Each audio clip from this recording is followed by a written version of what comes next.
Man, gather round. OG Silverback here. Hey, let me first and foremost apologize if my energy's low or my voice is not projecting. I'm just getting off a bed rest from my prostate surgery, and I'm not feeling 100%. I'm thinking I'm about 60%. I don't want to get too graphic on you, but the way they reach your prostate is they go through your anal opening all the way up in you. And your prostate is just in front of your colon wall, man, behind your penis. And they take these instruments and they remove things, dude. And it's interesting. Even though they numb you up, man, you can feel it, and you wake up, and they tell you don't move because we got this lasers, these sharp surgical instruments.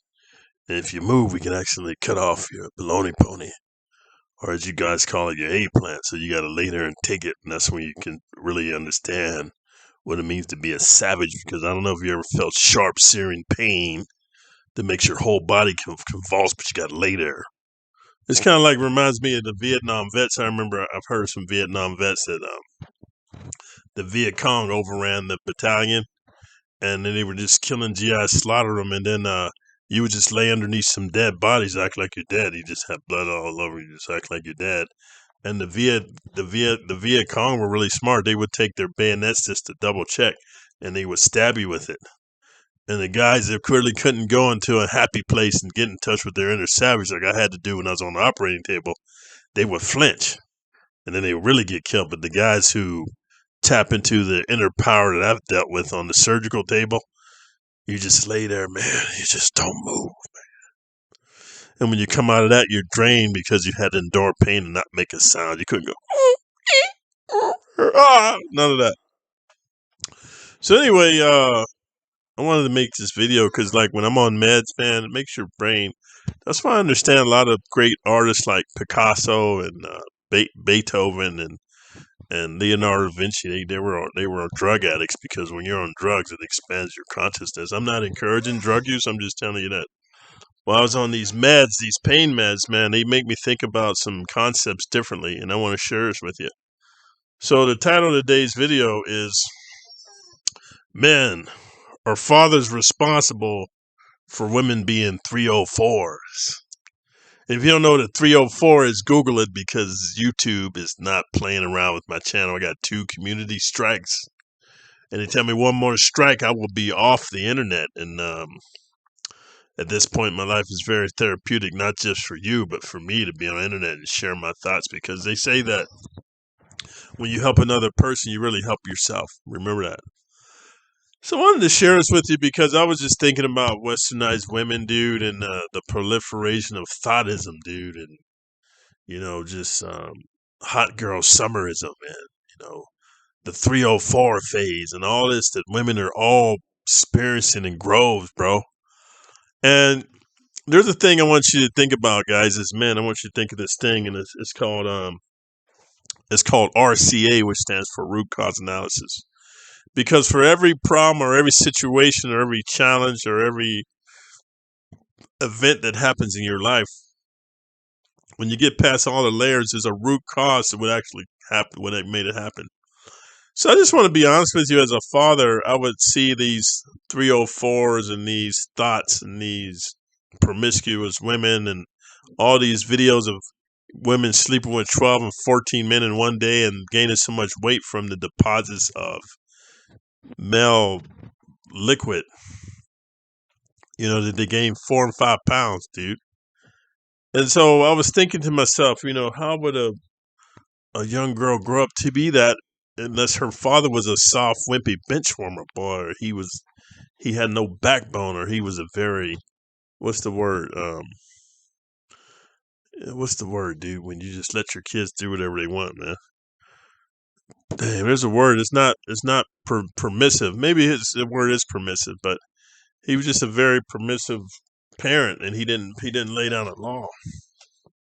And so I really thought long and hard about it, laying in my bed every day, man. And I just want to share with you, that's the knee jerk answer that I initially had, and even a lot of you men may have, but I want to share a deeper concept with you. Have you ever heard of there's a phrase called the preacher's daughter, the pastor's daughter? And if you haven't, Google it. But anybody knows like the preacher's daughter, the pastor's daughter, he keeps her under lock and key. He raised her in a biblical household. He taught her about the fear of the Lord and how her virginity was sacred and she's going to save herself until she's married and she's going to find a godly man and blah, blah, blah, If you believe in that kind of stuff, hey, I'm like this, guys. Whatever you believe in, it makes you a better man. I'm all for it, man, because, in this life, to thy own self, you must be true because nobody really knows the answer for your life. That's why I think it's good to find mentors like myself and Andrew Tate and other guys like that, man, Kevin Samuels, who can give you the roadmap, but you have to walk the road yourself. Like somebody can draw you the best maps in the world, but you got to walk it. You got to do the work. But anyway, I bring this up because when you hear the story of the preacher's daughter, the pastor's daughter, he had her under lock and key. She was always in Sunday school. She always dressed very conservatively, not showing off her body. She wasn't overly sexualized. She was always very disciplined. But then when she went off to college, bro, she became the biggest 304 on the campus, doing things her daddy would turn over in he would first die if he heard she was doing, then he would turn over in his grave. Like, she became a OnlyFans hero. She became a webcam model. She even ventured into pornographic movies, kind of like Mia Khalifa, like just being a superstar. Like they go all the way left, dude. And so when you look at that, it makes you understand. And I just want to share this with young guys that don't have kids. And I'm going to tell this to you from a guy who's 61. And what that means is back east, if a young man shall smite down another man of color, they give you life. But it's not the same life as in California. Back east, life is 20 years. Because they figure in 20 years, that's a lifetime. So just imagine you go from the day you were born till 20, you becoming a man, right? You're a man at 21, so that's a lifetime. Then I just want to share with you, you go from 20 to 40, that's a whole nother life you're going to experience. And for those of you who like to read, I'd like you to read this book called Jim Brown's The Seasons of a Man's Life. And it explains to you that life is lived like the most ultimate changes you'll have in your life is in a 20-year period. And if we can agree upon that, you can understand that the way you thought at 1, you don't think the same way at 21. And the way you see things at 21, you don't see them the same at 41. And for sure, how you see things at 41, you don't see them the same at 61. And I know for sure, because I'm headed this way, how you view things at 61, you won't view them the same at 81. So we can agree to that. We're going to call that the group mind think. But I want to share something with you guys. Back east, when they give you life, it's 20 years, right? So all I'm sharing with you is this, guys, from my perspective of being 61. I have 3 lifetimes on this earth compared to your 1. So I have 3 times as much experience, and I'm giving back to you. I'm sharing with you from like you guys go back to the future. Well, I'm going back to the future, and I'm sharing with you the evolution of manhood and life and womanhood, and going from birth control and the Welfare Act and feminism and women's movement and how women have just changed to just become these sexually free creatures. So I want to get to the point of this video here. Are fathers responsible for women being 304s? I would ultimately say no. And I'm going to tell you why. Most fathers, man, who care about their DNA or their genetic seed, you don't want your daughter to be a 304, man. So you're going to educate her about men and boys and how it's a boy's job to get her panties off, and it's her job to keep them up. How it's the boy's job to have a lot of sexual experiences with different women, but it's her job to be demure and chaste and to only have a few sexual experiences so that men will see her as valuable, right? That's your job if you really care about your genetic seed or your offspring or your hereditary factors. So I think that you can agree that 80% of men would fall in the category of being a good father. But here is what's really responsible. I want to get to the root cause analysis of the RCA of the problem so everybody's clear. Society as a whole, westernized culture, the urbanization of America is responsible for women being 304s. And here's why, dude. All these women in power, whether it's Beyonce, Nicki Minaj, Doja Cat, Sweetie, Meg Thee Stallion, all these women promote sexual promiscuity, using your body to get what you want. The heck with an education.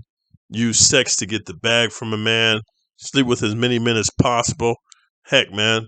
Sleep with the man, drug him, put him to sleep, rob him. They promote this sexual decadence, dude. And I'm going to tell you what the problem is for modern men. Here's what the problem is, dude. I'm not a sexual prude, but it's been proven that the more partners a woman has, the more experiences she has, then she becomes disillusioned with relationships and men because she's seen long penises, short penises, curved penises, penises that point down, penises that point up, or let's call them baloney ponies or eggplants, fat eggplants, skinny eggplants, long ones, short ones, dark ones, brown ones, yellow ones, red ones, white ones. She becomes skewed, man. And a woman that has over 5 partners has been shown through data and studies. She cannot pair bond. And here's the problem. I want to be honest with you, men. All men are not built equally. Some men are built like this, dude. Some men are built like this. I'm talking about from my fist all the way down my arm. There's some, let's call them circus freaks, with the circumference of my fist. So if you have a woman that you're interested in, she's been ran through by a guy like this, and let's just say you're like that, there's nothing you can do for her except be a beta male cuck, and all you're going to do is finance her proclivity to be ran through by other guys who were built like this. Because once a woman's vajayjay has been expanded and stretched and ripped open like that, women have a strange wiring. You can Google this. That's a pain pleasure principle that they have in their bodies. Like, the more pain they experience, the more pleasure they derive. It's not like men. And if you can wrap your head around that, you don't want a woman who has been ran through like that, because she's never going to pair bond with you. What does pair bond mean? Where she views you as the man of her dreams, where she just wants to be with you and only you. It's not going to happen. So to end this video, fathers are not responsible for women being 304s. Maybe there's a small percentage of dads who, they've been absent, or the girl develops daddy issues. I'm sure there's a small percentage of that. Maybe there's some weak dads in the house that they let the mom run the show, so women don't grow up respecting a strong male figure because they didn't have one.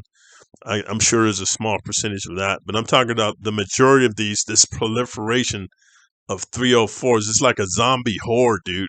It's like infectious. You could take a pristine, innocent young girl, you expose her to TikTok, Instagram, dude, YouTube, the internet, movies, music, heck, her peers in school. I remember my youngest daughter, man, when she got to high school at 14 because she's just really smart. So there was another smart girl there at 14. You got to watch out for the quiet ones. She looks so quiet and innocent. But this young girl had been ran through by the entire football team, basketball team, baseball team. And in addition to have a blown out vajayjay that was just all ugly and deformed, she had herpes, dude, genital herpes, bro. And I'm just saying, dude, like, it starts early. And then, and her father was a good dude. I met her father, but the only difference between he and I, he didn't keep reins on his daughter. Like, I always check where my daughter was. I would just show up unannounced a lot. I embarrassed her, but she knew, hey, it's a probability my dad will show up, and I showed up a lot. And I'm just saying that this is what I told my daughter, and I'm gonna share this with you guys. I don't know what you're gonna become when you grow up, young lady. I can't control that, because social media, the influence of your peers and society, I can't control that. But while you're under my watch, You're not going to be ran through like a regular garden tool. You're not going to be ran through like that under my watch. Now, what you do once you leave here, that's on you. But I've inculcated morals and standards. I've told you about men and boys, how it's their job to lie to you and get your panties off and to blow you out and you just become another number. But it's your job to be chaste and to appreciate your virtue and to save it for those you seem worthy. And those you seem worthy should be the ones that you can count on one hand and one hand only.